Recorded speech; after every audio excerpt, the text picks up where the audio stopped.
Aloha, I'm Malia Zimmerman, and this is News Behind the News. We have one of the most interesting elections coming up in 2014, which is the Congressional election, and that's to replace Congresswoman Colleen Hanabusa.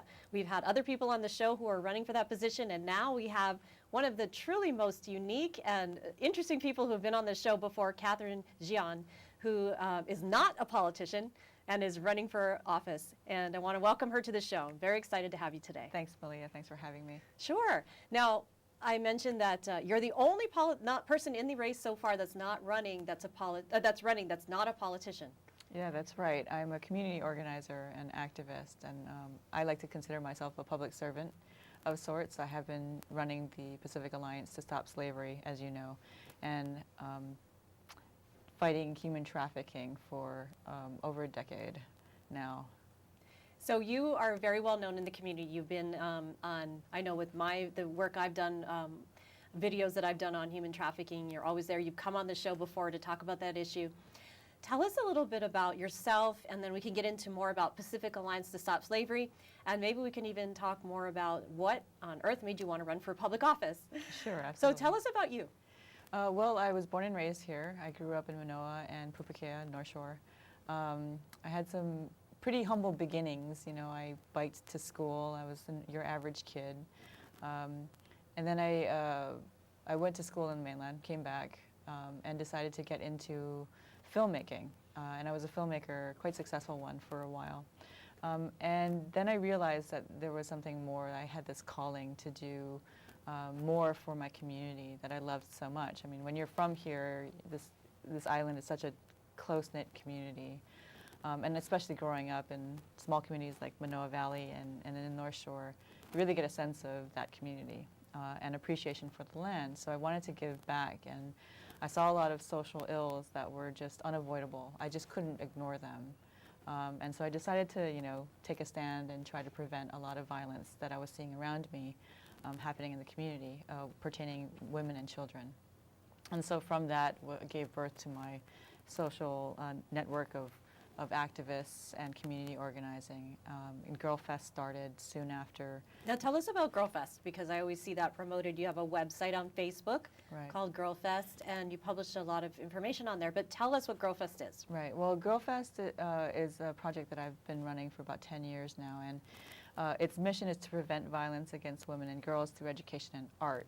We wanted to change media and influence the public, especially the younger generations, to encourage them that another world was possible and that violence was wrong. And our younger generations are unfortunately inundated with violent media. We wanted to reverse that trend and also create a safe place for women and girls to just be and express themselves how they wanted to. And so it was a mix, a multimedia festival involving film, art, spoken word, conferences, workshops, and that's been ongoing now for about 10 years. Great. Now tell us about Pacific Alliance to Stop Slavery. When did you form that, and when was it formed? I did. Girl Fest actually started the movement to address human trafficking in Hawaii. But we realized as organizers that it was such a huge problem that wasn't acknowledged. Back then it was like 2000, 1999, 2000, that we wanted to be able to, we had to create another organization just to address it. So that gave birth to the Pacific Alliance to Stop Slavery. Now, when we talk to people in Hawaii and we say there's human trafficking, a lot of people either don't believe it or have never heard of it. They don't understand it's happening. They're just not aware of it. And maybe you can give a little example. I know we've done some undercover videos, and we've done some that you've helped us with, and some other videos. But for people that don't really understand what's going on, how big of a problem is human trafficking in Hawaii? And we really have two different kinds of trafficking, right? We have labor trafficking and the sex trafficking. And maybe you can give an overview of that so people understand what's going on. Right. I would have to say that you're also an expert in this area too. You've done many articles, groundbreaking articles about labor trafficking in the island. So you know very well that it's a huge problem in the agricultural industry. We also see that same problem in Waikiki on the streets and downtown pertaining to sex trafficking. Hawaii is a hub for this kind of activity, and it's all underground, behind closed doors or hidden away, where you can't see these activities happen. And that's why your average Hawaii citizen doesn't know that it's going on, because they don't really see it outwardly unless they're in Waikiki past 10 p.m. and walking the streets there. So it's been a tough battle, but I'd have to say in the last decade we've accomplished a lot of things, a lot of policy changes. We've helped a lot of girls and women out of the industry to become safe and re-enter the workforce and be healthy and happy as best they can be after such trauma. Work in this area has been very productive. And we've seen now that it's a new year, and it is Human Trafficking Awareness Month officially in Hawaii and the nation. We've seen the fruits of our labor. Our policy changes on the state level have allowed law enforcement to more easily prosecute pimps and johns. And that's what we wanted in the beginning, because the real victims of these crimes are the women and girls. Now, people might say, well, those are people that I don't know. Maybe they're not from Hawaii. I don't know them, and this is all happening out of my realm of my world. But actually, some of these girls are getting recruited in our schools, from our shopping malls. They're from here. Yeah. We have, unfortunately, several juvenile victims of sex trafficking, and all but two are local. They're Pacific Islander. And they have been recruited either in schools or by friends that they once trusted, even family members sometimes. So it's a growing problem that really needs to be addressed, because our youth are at risk. And it's not just one type of youth. It's now becoming more apparent that all youth are susceptible to these kinds of exploiters and predators. It's not just people that are with low income. It's not just low income housing, and it's not just public schools. But girls are getting actively targeted sometimes by boys that are just a little bit older, who happen to have been recruited into this network before them, right? Right, and the boys have been groomed to become pimps themselves, to work for older pimps, and that's more of like a larger trafficking scheme that we've seen recently come to fruition, unfortunately, in these islands, and allowed to proliferate because of our lack of services. Hawaii, unfortunately, lacks a strict protocol that actually is focused specifically on victims of sex trafficking for juveniles. And we intend this coming legislative session to address that issue and to provide those services and expand them so that these kids don't fall through the cracks anymore.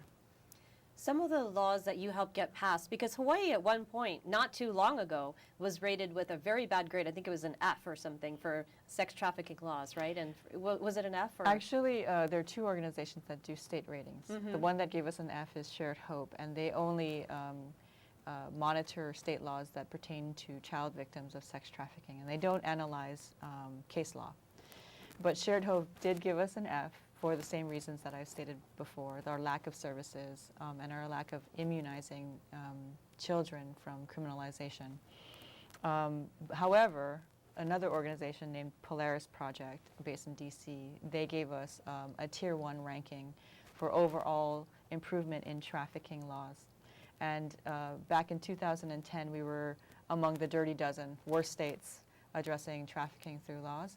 Well, we went to lawmakers with our proposals for policy changes, and with their bipartisan effort and our proposals, we were able to raise our ranking from the worst in the nation to a Tier 1, which is among the best states that have these anti-trafficking laws in place. So that's a really huge thing that you did, because I know how hard you worked on that and how many hours you invested on it. Now, what were some of the specific laws that passed that you think are the most important that helped change it? I know there was one that you're talking about, the victim is, looking at children as victims, not as criminals, right? Yes.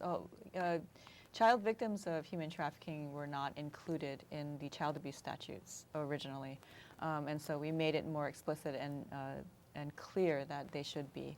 And that's what passed last year, along with the Human Trafficking Awareness Month, and also stiffer penalties for Johns and traffickers as well. And we also criminalized the solicitation of minors.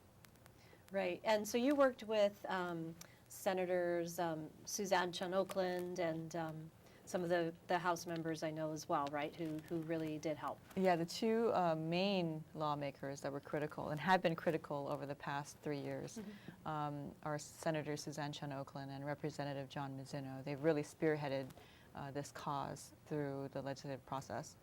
And this year coming up, what are your goals when the session's over? What do you want to have seen changed? We are streamlining a lot of the criminal code to facilitate more prosecutions of traffickers and Johns. We're also proposing a system of services for children, child victims, because it's long overdue. And we feel that this is worth providing for our overall community, because it's not just a certain demographic, as you said before, but it affects all of our community. We're so tight-knit here, and the geography is so small that we really can't afford to overlook these crimes any longer, especially when it starts to affect our children. Now, I know part of what you did and your group has done is train some of the law enforcement, train some of the emergency rescue personnel, I guess the EMS drivers, the ambulance drivers, to recognize the signs of somebody who's been abused or is in a situation where they're a victim of child trafficking, of sex trafficking, instead of looking at them as somebody to arrest as a criminal. You've actually been involved in training and helping them identify that. What are some of the things that you teach? What we teach to law enforcement, as well as EMS and other healthcare providers and first responders of any sort, is identification.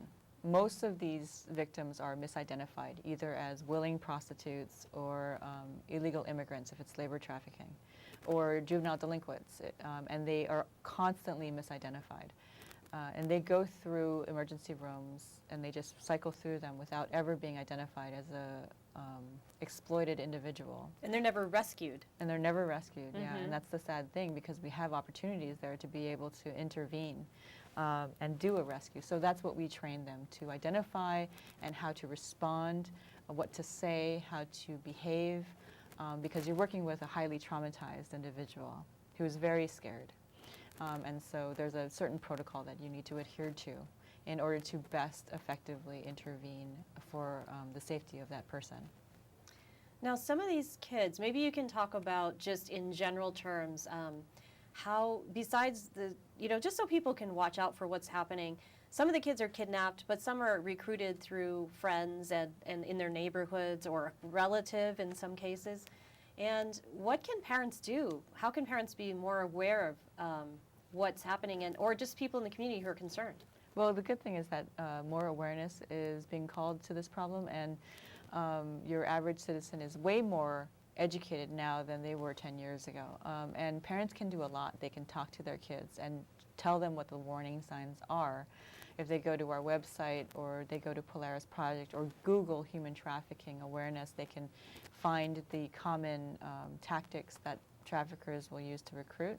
And also teaching them about internet safety is very critical, because a lot of recruitment happens over the internet. I never really thought that allowing your children to have Facebook pages was a good idea, because it's a lot of responsibility and it opens the door to a lot of ills. I believe that Facebook is a neutral forum, but there are predators out there. Now, some of the other websites that we've seen used are Backpage.com, Craigslist, and what are some of the others? Tagged, Mimi, there's all these different social media dating service sites that are popping up now that are being used to recruit other girls. So you never know who you're talking to online, and that's the problem. And kids tend to be more trusting of what they don't know because they don't know how bad the world can get yet, or how evil people can be to one another. And that's part of the problem. They're more vulnerable in that sense. So some of the girls I know that we've interviewed, their pimps have actually advertised them on Backpage.com, and there was a big case here where the Attorney General joined other attorney generals across the country trying to get Backpage to take off those kinds of ads. But even if Backpage did that, there's other websites that are advertising services and things like that, putting the girls out there through the internet. Yes, it would take federal law, a federal change in law to regulate promoting of prostitution, essentially, via these internet sites, because that's what it is. It's promoting of prostitution. But the First Amendment clause protects them currently, and unless that changes, it's unfortunately going to be the vehicle of choice for a lot of traffickers. Now, just so people, I've had the opportunity to work with you and see some of the things that you do, and you're really on the front lines. I mean, you're out there in the fields trying to get people to the labor trafficking victims to get help. You're offering them help. You do the same thing with children who have been rescued. You help rescue them. So you're really active in trying to make the world a better place, which is wonderful, because not too many people here have the courage to actually go into a field where there's somebody, where the traffickers are, and try to rescue these people. But what do you think has driven you to do that? First, you're involved in sex trafficking, and then it expanded to labor trafficking. What do you think, so people can get to know you a little better? What is it about you that you think makes you do that? I think what makes Hawaii such a great place is the aloha spirit, and just the fact that ohana is so strong. Now, if that starts to erode and we allow our neighbors to be abused or taken advantage of, then we lose a little bit of that spirit and that ohana tenet, and that is the most heartbreaking thing. So I do everything that I can to prevent that. I think more people need to exercise their care muscle. We all have them. Some of them are a little weaker than others and need to go to the gym to exercise that care muscle, but I think it's definitely possible in all of us, and that's what makes Hawaii so special. So for people who don't know that much about labor trafficking, they might not understand that the bananas they eat from the local bananas, or the, mangoes or whatever it is that they get at the grocery store, might have been created by labor traffic victims in Hawaii. I can attest to that as a fact, that some of the produce, the commercial produce in markets today, and even fresh markets and local markets, even produce that claims to be organic, are product of labor traffic persons. And that's unfortunate. On top of that issue with labor trafficking, or shall I say overlapping that issue, is illegal pesticides. So not only are the farms, some criminal farms, labor trafficking their labor, they're also over pesticiding and using illegal pesticides for their crop. And there's no real regulation to oversee and catch these infractions, because a lot of these farms are hidden in Kahuku, Waianae, Laie, Kunia, and they don't have signs with their farm's names on it. There's just a gate with a keep out sign. And so you never know what farm you're on. So investigating is very problematic in the first place. But they always seem to show up at every single farmer's market that I go to, and I have to bite my bottom lip. We've done everything that we can to report this to authorities. And we're just waiting for the day that justice arrives so that we can publicize to Hawaii which farms not to eat from, which produce may be tainted with over pesticides and provided by labor traffic persons. So to give people an overview, you and I both know there's main trafficker, and then there's some other traffickers that are to try to copy, and then they bring in their labor from Laos and from Thailand, and China, in China and the Philippines, and so we've seen a big influx from Laos, and they don't speak English, and they get here and they're told they owe $20,000 or whatever it is, and then they're put on a farm, and every cent they make goes back to the trafficker. Yeah. They don't make money. The money they borrowed to get here in the first place isn't paid back, and so we see them losing their farms in their hometown. Their families lose their farms and their way of life and where they live, and it's just a tragedy. Not to mention the fact that you talked about pesticides, and they're exposed to illegal pesticides that they're breathing, that they're dying from. Some of these people have died or have gotten very sick, and that's how you and I have met them when they're sick. because of what they're exposed to, and they have a terrible life, just terrible, much worse than they ever had before because they live in tiny shacks that they make.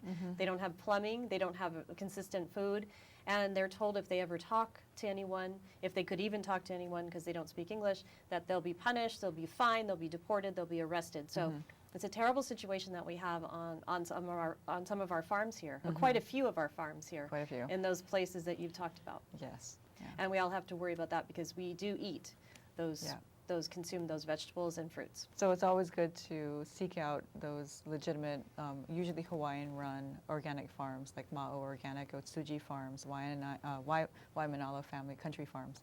And definitely know who you're eating, who you're buying your produce from. There are great farms out there that do a lot of great work in sustainable practices and true organic farming, but there needs to be more regulation on those farms that, commit crimes. Frankly. Definitely. I think I told you that I bought a chocolate bar, and on it said, it's from the North Shore, and it says slave labor free, child and slave labor free. And so that just shows awareness too, that on the North Shore that people are paying attention, and hopefully there'll be justice, like you said. Now, tell us about other things about you, because people are going to have to make a choice when they go to the ballot box to vote for who they want to vote for. And you're running for Congress. Yes, I am. And so besides the fact that you've dedicated your adult life, it seems like, to helping child victims, sex trafficking victims, labor trafficking victims, what are some of the other things people should know about you that you feel are important that you want to share? Well, the reason why I'm running for Congress is to put people back into the political process. I think Congress has room for improvement, and I offer a fresh perspective and fresh ideas. Hawaii needs sincere representatives that stand for their beliefs and protect their rights. And we've seen, I realize that Tulsi Gabbard was in the House and in the Congress, in the council before she ran for Congress, but she wasn't that well known, and she was able to overcome not being that well known just by having the right backing and having her name get out there and so on. So that's true, and I'm not the first person to come into a large congressional race without being a politician. Senator Paul Wellstone, who recently passed away, he was a community organizer and a political science professor, and he faced a very strong incumbent in Minnesota, and he won. He won because he was a person of, a representative of the people, and people loved him. And so that's the kind of politics that we need to re-inject in this process. And that's what I hope to bring back. And I hope that's what I represent throughout this whole race, is to remind people, hey, your vote still counts. The process still works. You can do this. We can do this together. You can still be represented honestly and fully in the halls of sometimes the most bureaucratic institution in the nation. I believe Congress's approval rate is at 9%, but I think, with changes such as people running who are for progressive change, progressive tax reform, preserving Social Security, fully funding public education, keeping interest rates low on university students so that they can actually afford to live and go to school at the same time. These are simple things that the government is responsible for providing and regulating and also overseeing to the benefit of the people. And I think we've kind of leaned a little bit further to the right on that aspect at the expense of people. And so the political process can change if we send the right people to those institutions. So besides some of the issues we already talked about, what are some of the things that you're involved in here? I know you've been involved with the University of Hawaii, I think, and the recent protest march. Yeah, the big thing, and has been for a while, is the increases of tuition for these students. A lot of students have to grapple with sometimes more than 2 jobs because Hawaii's basic standard of living is so high. It's very costly to live here. With the rising tuition rates, it's difficult for students to be able to manage. I talk to many, many students who are in that predicament, and it's very hard for them to concentrate on their studies. Now, The nation makes a lot of money off of student loans, and I think that needs to be regulated. I think there's no reason for us to tax our most valuable resource, which is our youth, our younger generations, our students. No reason to tax them any further or raise their interest rates, burden them with undue hardship. We shouldn't also leave Social Security alone. There's no reason to tap that coffer when there are other ways that we can be creative in cutting our budget. Do you want to share any of maybe what you would do first in Washington, or what you think you would tackle first as a most important issue? Yeah, I think getting a grip on the economy is a big one, and preventing unnecessary cuts to things like Social Security and education is first and foremost with me. And then also being more proactive in clean energy, renewable energy sources. Yeah, I know some of the issues you've talked about, this kind of ties into what you're talking about with the education, is that we've seen here is that the education system, it ties into the sex trafficking victims, because the people that are in our public school system either don't have the resources or the knowledge how to help the kids that after they've been sex trafficked and they have to go back to school. Mm-hmm. Which we never recommend. Once you go through a trauma so severe, it's really hard for that survivor to go back into such a populated environment. I wouldn't wish that on any trauma survivor. What we recommend is more of a one-on-one care and more of a holistic and sensible, practical way of addressing the re-education of a trauma victim. And I think you touched upon, sort of in that same vein, a problem that we have overall with policy change and policy making, is that a lot of the policies made, even on the local and federal level, are made by people who may not have enough information on the ground level. Mm-hmm. Right, and Hawaii, we tend to not go and vote. I don't know what we're doing that day, but it's not as important as voting. So I hope people will pay attention this election and actually register to vote ahead of time and go and vote, because we have the lowest voter turnout in the nation, which is just shameful. Mm-hmm. And I think people really have to pay attention because of all these issues we're talking about. These issues really matter, and whatever you think about them, and you have to know what your candidate thinks about them, know the issues, and go and be an educated voter. That's our responsibility as citizens. Absolutely right. All right, now tell us how to get more information on you. Do you have a Facebook page, or what do you have? Yes, I have a Facebook page and a website. You What's can your either website? Google my name, Kathryn Xian. The website is electkathrynxian.com, and my website is my Facebook is facebook.com/electkathrynxian. All right, okay, well, we're going to tell people to check it out. And we'll hopefully have some kind of forum in the future. I hope that everyone will participate in, where we can have maybe 3 candidates at a time talking about the issues and really maybe debating a little bit more. So yes, I look forward to it. All right. Okay, well, thank you for joining us today. Thanks, Malia. This has been News Behind the News. Aloha.